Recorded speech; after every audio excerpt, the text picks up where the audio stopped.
Why are gas stations always built right next to other gas stations? Why is it that I can drive for a mile without finding a coffee shop and then stumble across three on the same corner? Why do grocery stores, auto repair shops, and restaurants always seem to exist in groups instead of being spread evenly throughout a community? While there are several factors that might go into deciding where to place your business, clusters of similar companies can be explained by a very simple story called Hotelling's model of spatial competition. Imagine that you sell ice cream at the beach. Your beach is 1 mile long and you have no competition. Where would you place your cart in order to sell the most product? In the middle. The 1/2 mile walk may be too far for some people at each end of the beach, but your cart serves as many people as possible. One day you show up at work just as your cousin Teddy is arriving at the beach with his own ice cream cart. In fact, he's selling exactly the same type of ice cream as you are. You agree that you will split the beach in half. In order to ensure that customers don't have to walk too far, you set up your cart a 1/4 mile south of the beach center, right in the middle of your territory. Teddy sets up a 1/4 mile north of the center in the middle of Teddy territory. With this agreement, everyone south of you buys ice cream from you. Everyone north of Teddy buys from him, and the 50% of beachgoers in between walk to the closest cart. No one walks more than a 1/4 of a mile, and both vendors sell to half of the beachgoers. Game theorists consider this a socially optimal solution. It minimizes the maximum number of steps any visitor must take in order to reach an ice cream cart. The next day, when you arrive at work, Teddy has set up his cart in the middle of the beach.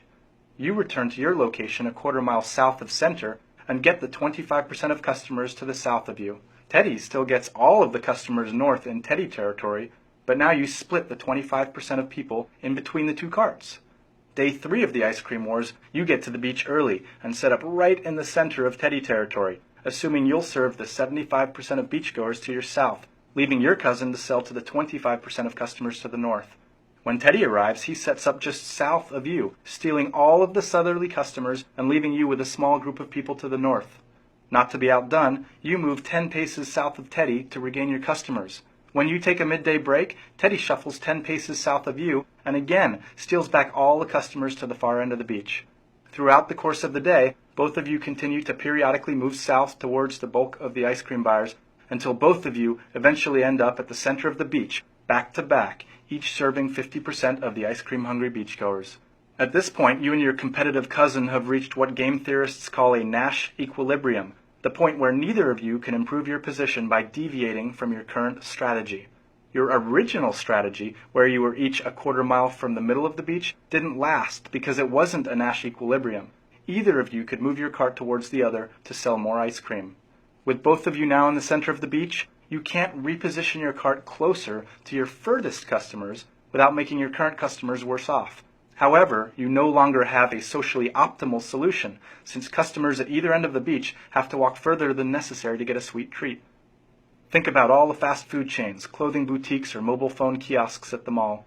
Customers may be better served by distributing services throughout a community, but this leaves businesses vulnerable to aggressive competition. In the real world, customers come from more than one direction, and businesses are free to compete with marketing strategies, by differentiating their product line, and with price cuts. But at the heart of their strategy, companies like to keep their competition as close as possible.